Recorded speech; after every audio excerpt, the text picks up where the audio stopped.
നിവിൻ പോളിക്കെതിരായ പരാതി നൽകിയ പരാതിക്കാരിയുടെ മൊഴിയെടുക്കുന്നു. പ്രത്യേക അന്വേഷണ സംഘമാണ് മൊഴിയെടുക്കുന്നത്. രാവിലെ 9 മണിക്കാണ് പരാതിക്കാരിയെ വിളിച്ചു വരുത്തിയത്. അതിനിടെ നിവിൻ പോളി നൽകിയ പരാതിയും, അതായത് തനിക്കെതിരായിട്ടുള്ളത് വ്യാജ പരാതിയാണെന്ന നിവിൻ പോളി DGPക്ക് നൽകിയ കത്തിന്മേലും ഉടൻ തന്നെ നിവിൻ പോളിയുടെ മൊഴിയെടുക്കാനുള്ള നീക്കവും തുടങ്ങിയിട്ടുണ്ട്.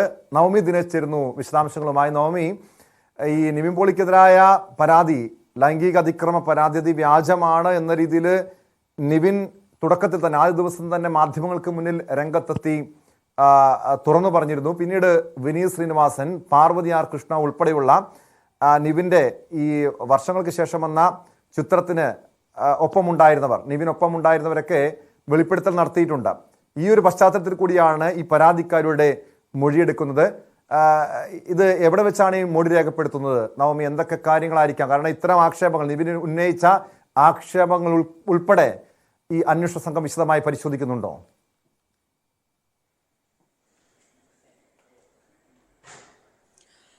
ഇന്ന് രാവിലെ 9 മണിക്കാണ് ഈ മൊഴിയെടുപ്പ് ആരംഭിച്ചത്. ആലുവ വനിതാ സെല്ലിലാണ് മൊഴിയെടുപ്പ്. നമുക്കറിയാം, ഈ ഒരു പ്രത്യേക അന്വേഷണ സംഘമാണ് ഈ സിനിമാ മേഖലയിലെ ഈ നടന്മാർക്കെതിരെ ഉള്ള ആരോപണങ്ങൾ, അല്ലെങ്കിൽ സിനിമാ മേഖലയിലുള്ളവർക്കെതിരെയുള്ള ആരോപണങ്ങൾ, ലൈംഗിക ആരോപണ പരാതികളൊക്കെ അന്വേഷിക്കുന്നത് പ്രത്യേക അന്വേഷണ സംഘമാണ്.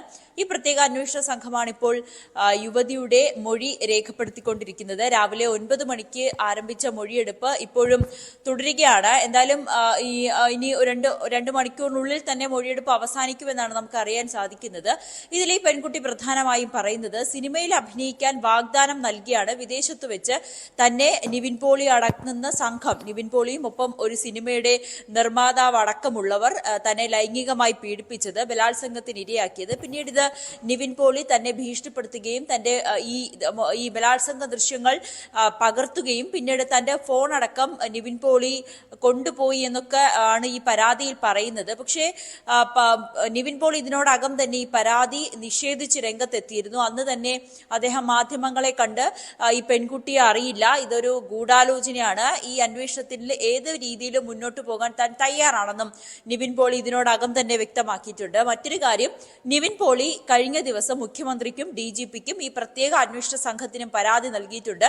ഈ പരാതിയിൽ പറയുന്നത് പ്രധാനപ്പെട്ട കാര്യം, ഈ പെൺകുട്ടിയുമായി തനിക്ക് യാതൊരുവിധ അടുപ്പമോ ബന്ധമോ അല്ലെങ്കിൽ പരിചയമോ ഇല്ല, ഇത് വെറും ഗൂഢാലോചനയുടെ ഭാഗമാണ്, ഇതിന് പിന്നിൽ മറ്റാരൊക്കെയുണ്ട്, അതുകൊണ്ട് ഇത് താൻ ഈ പെൺകുട്ടി പറയുന്ന ദിവസങ്ങൾ, അതായത് ദുബായിലായിരുന്നു താനും ഒപ്പം ഉണ്ടായിരുന്ന മറ്റു പ്രതികളും എന്ന് പറയുന്നുണ്ട്. ആ ദിവസങ്ങളിൽ താൻ വിനീത് ശ്രീനിവാസൻ സംവിധാനം ചെയ്ത ഒരു ചിത്രത്തിന്റെ, വർഷങ്ങൾക്ക് ശേഷം എന്ന ചിത്രത്തിന്റെ ഷൂട്ടിംഗ് ലൊക്കേഷനിലായിരുന്നു എന്ന പാസ്പോർട്ട്, അതായത് പാസ്പോർട്ടിലെ കോപ്പികൾ അടക്കം അന്വേഷണ സംഘത്തിന്. തീർച്ചയായും നവമി, ആ കേസ് അത് പരിശോധിക്കുക എന്ന് പറഞ്ഞാൽ പോലീസിനെ സംബന്ധിച്ച് എളുപ്പമുള്ള കാര്യമാണ്. നമുക്ക് ആദ്യം നമ്മൾ വിചാരിച്ചിരുന്നത് ഈ കേസിന്റെ അന്വേഷണം പോലീസിനെ സംബന്ധിച്ച് ഏറെ സങ്കീർണമാകുമെന്നാണ്. കാരണം ഇത് വിദേശത്ത് നടന്നൊരു പരാതിയാണ്, സംഭവമാണ്. പക്ഷേ നിവിൻ പോളി മുഖ്യമന്ത്രിക്ക് ഉൾപ്പെടെ DGPക്ക് ഉൾപ്പെടെ നൽകിയ പരാതിയിൽ പാസ്പോർട്ടിന്റെ പകർപ്പ് അടക്കം സമർപ്പിച്ചിട്ടുണ്ട്. അത് കൃത്യമായി അത് പരിശോധിച്ചാൽ തന്നെ മനസ്സിലാക്കാൻ കഴിയും. ഒന്ന്, അത് സംഭവം ഇത് ദുബായിൽ വെച്ച് ഇത്തരം ഒരു പീഡനം നടന്നിട്ടുണ്ടോ, അന്നേ ദിവസം നിവിൻ പോളി ദുബായിൽ ഉണ്ടായിരുന്നു എന്നത്. രണ്ടാമത്തെ കാര്യം, നിവിൻ പോളിയും വിനീത് ശ്രീനിവാസനും ഉൾപ്പെടെയുള്ള സഹപ്രവർത്തകർ അതേ ദിവസം ഈ പരാതിക്കാരി പറയുന്ന ഈ ബലാത്സംഗം നടന്നു എന്ന് പറയുന്ന ആ ദിവസങ്ങളിൽ കൊച്ചിയിൽ ഉണ്ടായിരുന്നു, ഇവിടുത്തെ ഷൂട്ടിംഗ് ലൊക്കേഷൻ ഉണ്ടായിരുന്നു എന്ന് പറയുന്നു. ഈ കാര്യങ്ങളടക്കം എന്തായാലും അന്വേഷണ സംഘം വിശദമായി പരിശോധിക്കുമായിരിക്കും. അങ്ങനെയെങ്കിൽ ഇത് ഈ പരാതിക്കാരുടെ മൊഴി രേഖപ്പെടുത്തി, നിവിൻ പോളിയുടെ മൊഴി രേഖപ്പെടുത്തി ഇത് വ്യാജ പരാതിയാണെന്ന് വ്യക്തമായി കഴിഞ്ഞാൽ പോലീസിന്റെ ഭാഗത്ത് നിന്ന് ഈ കേസ്, ബലാത്സംഗ കേസ് റദ്ദാക്കാനുള്ള നടപടി ഉണ്ടാകുമോ, അതോ കോടതിയെ സമീപിക്കുകയായിരിക്കുമോ? ഈ വിഷയത്തിൽ നിവിൻ പോളിയെ സംബന്ധിച്ചൊരു ആ രീതിയിലൊരു നിയമ നടപടി ആയിരിക്കുമോ നിവിൻ പോളി സ്വീകരിക്കുക?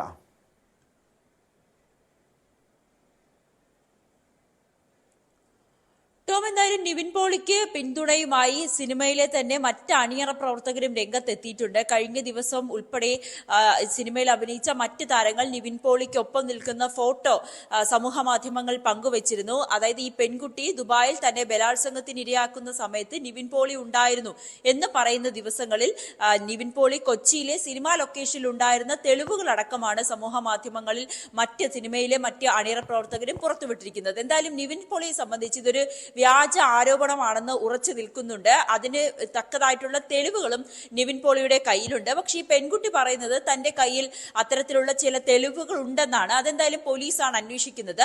എന്തായാലും നിവിൻ പോളി ഈ ദിവസം ദുബായിൽ ഉണ്ടായിരുന്നില്ല എന്നതിന് ഇതിനോടകം തന്നെ നിവിൻ പോളിയുടെ സഹപ്രവർത്തകർ മാധ്യമങ്ങൾക്കും ഒപ്പം പോലീസിനും നൽകിയ രേഖകൾ കൂടി മനസ്സിലാകുന്നുമുണ്ട്. അങ്ങനെയാണെങ്കിൽ പോലീസ് ഇത് നിവിൻ പോളിക്കെതിരെ ഉണ്ടായ കേസ് അത് വ്യാജ കേസാണെന്ന് തന്നെയായിരിക്കും കോടതിയെ അറിയിക്കുക. അങ്ങനെ തന്നെയായിരിക്കും അന്വേഷണ സംഘവും കണ്ടെത്തലിൽ അവസാനമായിട്ടും അവരും കണ്ടെത്തുന്നത്, അവരുടെ നിഗമനം. അങ്ങനെയാണെങ്കിൽ കോടതിയിലെ ഇത് അറിയിച്ച് നിവിൻ പോളിക്കെതിരായിട്ടുള്ള കേസ് റദ്ദാക്കണമെന്നായിരിക്കും പോലീസും ആവശ്യപ്പെടുക. പക്ഷെ അത് എപ്പോഴായിരിക്കും അതിന്റെ കോടതിയിലൊക്കെ ഈ റിപ്പോർട്ട് സമർപ്പിക്കുന്നതിന് വേണ്ടിയിട്ടുള്ള കാലതാമസം ഉണ്ടാകുമോ എന്നുള്ളൊരു സംശയം മാത്രമേ ഉള്ളൂ. പക്ഷേ നിവിൻ പോളിയെ സംബന്ധിച്ച് ഇതൊരു വ്യാജ പരാതിയാണെന്ന് ഉറച്ചു നിൽക്കുന്നതിന് വേണ്ടിയിട്ടുള്ള, അല്ലെങ്കിൽ വ്യാജ പരാതിയാണെന്ന് തെളിയിക്കുന്നതിന് വേണ്ടിയിട്ടുള്ള എല്ലാ രേഖകളും ഇതുപോലെ ഒരു ആരോപണം ഉയർന്ന ഒരു പീഡന കേസ് പോലീസ് രജിസ്റ്റർ ചെയ്ത് തൊട്ടു പിന്നാലെ 3 മണിക്കൂറിനുള്ളിൽ തന്നെ മാധ്യമങ്ങൾക്ക് മുൻപിലെത്തി താൻ ഇതിൽ നിരപരാധിയാണ്, നിയമ പോരാട്ടം നടത്തും, സത്യം തെളിയിക്കുമെന്ന് പറഞ്ഞ ആത്മവിശ്വാസത്തോടെ മാധ്യമങ്ങൾക്ക് മുന്നിലെത്തിയ നടനാണ് നിവിൻ പോളി. ഇതുപോലെ എത്ര നടന്മാർക്ക് തങ്ങൾ നിരപരാധികളാണ് എന്ന് പറഞ്ഞുകൊണ്ട് മുന്നിലെത്താൻ കഴിയുമെന്ന് പൊതുസമൂഹവും ചോദിക്കുന്നുണ്ട്. Spot live